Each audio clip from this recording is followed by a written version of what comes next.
Burnout is rapidly increasing in the SLP field. While there is limited research about burnout in SLPs specifically, it's obvious in online forums that burnout is a growing concern for MedSLPs. So what can we do about it? How can we embrace the very important job we have to do without sacrificing our emotional well-being? In today's video, we'll be talking about burnout and how to prevent it or recover from it as a medical SLP. Let's dive in. I'm Theresa Richard. I've been a medical speech pathologist for 15 years. I'm a board-certified specialist in swallowing and swallowing disorders. I'm the founder and CEO of the MedSLP Collective and MedSLP Education. Number 1. Burnout isn't just a casual term to describe exhaustion. It's actually defined as a syndrome. In 2019, the World Health Organization defined burnout in the 11th edition of the International Classification of Disease, or the ICD-11, as a syndrome. According to the World Health Organization, burnout is characterized by the following: feelings of energy depletion or exhaustion, increased mental distance from one's job, or feelings of negativism or cynicism related to one's job, and reduced professional efficacy. A 2020 article published by Brito, Marcelino, and colleagues noted that SLPs are susceptible to burnout because SLPs witness both treatment successes and failures, face the aggressive reactions and depressive symptoms of our patients, feel pressure for immediate results from patients' families. Furthermore, this same article states that SLPs are susceptible to burnout because SLPs may experience stressful working conditions, professional devaluation, occupational overload, and poor management, among many other things that can have a significant impact on psychological and emotional well-being. Before we can start looking at burnout care and prevention, it's important to understand what it is, what it looks or feels like, and why it could happen. Hopefully, the information I've just provided helps to lay out the foundation of understanding burnout, particularly for SLPs. One SLP, who's a member of the MedSLP Collective, felt safe enough to get vulnerable with us and post a question in our private Facebook group to ask for help with managing her burnout. The way she described her feelings resonated with a lot of the SLPs in the group. This was during the height of COVID, when burnout was really starting to skyrocket in our field and the healthcare field overall. She explained that she found herself dreading waking up for work more and more each day, and that she was beginning to feel disillusioned by her community's response to the pandemic. She felt stretched thin at work. She asked our community what we do when we feel like we can't find the joy in our profession anymore. Remember how the World Health Organization described burnout? Feelings of energy depletion or exhaustion, increased mental distance from your job, and reduced professional efficacy. This matches up with what this SLP was saying. Several of the other members inside our community offered a listening ear and empathized with her. Recognizing and acknowledging burnout for what it is, on top of feeling validated by others who understand what you're coming from, was a great first step in this case. Number 2. Okay, so we've defined and acknowledged burnout, but what can be done about it? First things first, feel your feelings and then examine them. Going back to the discussion I just shared from inside the private MedSLP Collective Facebook group, I want to talk about the pieces of advice our members and mentors provided her. One of our mentors chimed in with a series of tips, the first being to simply feel your feelings. She had explained that it's easy to try to push past bad feelings, but we need to remember that our feelings are telling us something. So consider taking time to feel them instead. Basically, have a pity party. This included things like take a nap, watch a movie, take a bath, eat something that makes you feel good, whatever makes you feel taken care of. But put a time limit on your pity party so you can eventually move forward into finding a solution. Next, it was suggested that after you take a break, take time to deconstruct what led you into feeling burnout.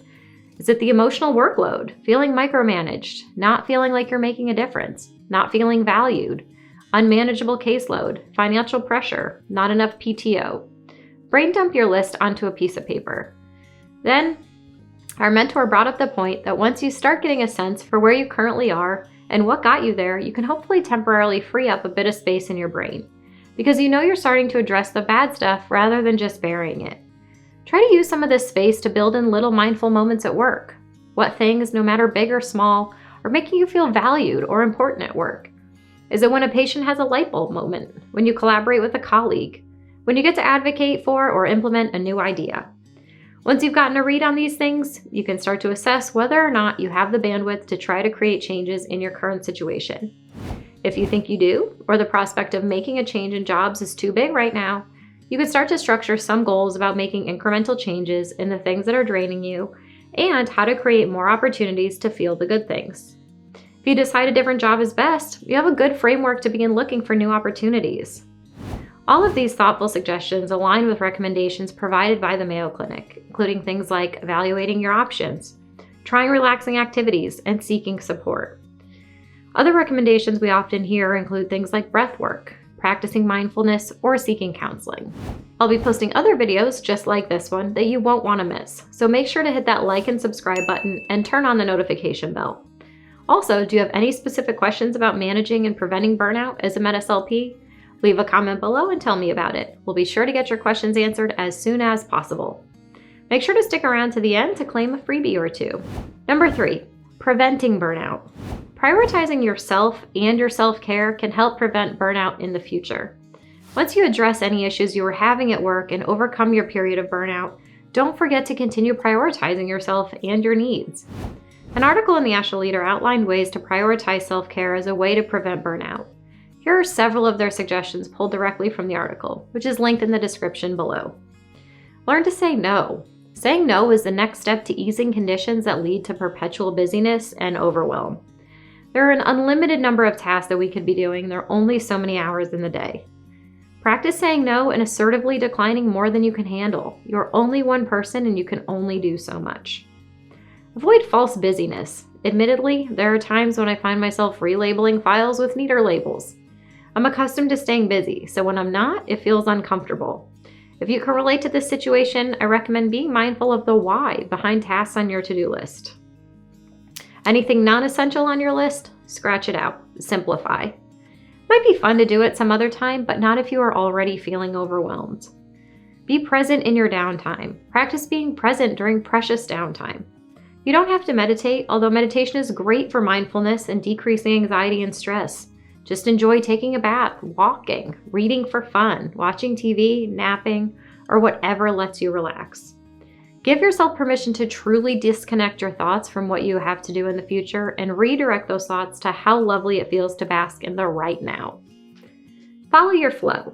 Give yourself the flexibility to work when you're in the zone and give yourself permission to not work when you're not feeling productive. There's no use in sitting in front of the computer, forcing yourself to work at snail's pace while checking social media or email every 5 minutes. If you really can't get into work mode, give yourself permission to walk away for the moment or the afternoon. By following your own productivity cues, you'll be more efficient overall. If you can't do this at your actual job, apply this to chores or when you need to do CEUs. Anything outside of work that you can apply it to. Making healthy choices. Back to the basics. Eating healthy and exercising regularly help your mood, decrease anxiety, promote mental clarity, and give you energy to keep doing amazing things. Taking a 30-minute walk outside, even if the weather is crappy, instantly clears my head. Banish perfectionism and comparison. Reduce temptation to compare your productivity to that of others. Yes, this is certainly a tall order in a world of Facebook, Instagram, LinkedIn, and Pinterest, where the success of our professional peers gets posted, shared, and promoted. Don't pay attention to or try to compete with what they are doing. Concentrate on doing your thing in a way that feels authentic to you. And ditch any impossibly high standards. Delegate. When you have more work than hours in the day, try delegating tasks to someone else. Can you try out a meal delivery service or use a house cleaner this month? Delegate chores to your kids, nieces or nephews, or partner. Taking respite from some responsibilities lets you recharge your mental health and overall productivity. As a business owner and a busy mom myself, it's taken me a long time to learn that I have to prioritize myself. However, as soon as I prioritize my health through exercise or prioritize my time through delegating tasks or prioritize my headspace by eliminating energy-sucking activities, I always feel re-energized. My motto is done is better than perfect, which has resulted in reaching more of my goals without nearly as much frustration or burnout. I've had many friends or family members ask if I ever feel burnout or overwhelmed, and the answer is always yes, 1,000 times yes. Overwhelmed? Absolutely. Burnout? Not so often, but it does happen. I've had thoughts of quitting multiple times, but I always go back to the vision I painted for myself in my career, essentially my why. For me, so much of my inspiration comes from my son and getting him the access to the services that he needs. Some days when I'm beyond overwhelmed and wanting to throw in the towel, I reflect on my why and the needs of so many patients and families that are needing the services that we provide. It's much bigger than me at this point. Aside from reflecting on my why, I try to remember other considerations for burnout prevention, like learning to say no, making healthy choices, eliminating perfectionism and comparison, and giving myself downtime. Take time for yourself. Instead of worrying about your patients, your deadlines, your to-do list, you've just now successfully carved out time to learn about burnout and collect ideas on how to manage or prevent it. That's an excellent first step, and I'm proud of you for being here. If you're interested in learning even more about SLP burnout, make sure to listen to episode 95 of the Swallow Your Pride podcast, where Kate Williams discusses compassion fatigue, the signs, symptoms, and solutions to burnout. If you'd like more community support and a group of mentors and SLPs to bounce ideas off of and grow with, then I invite you to check out the MedSLP Collective. Go to www.medslpcollective.com now to learn more.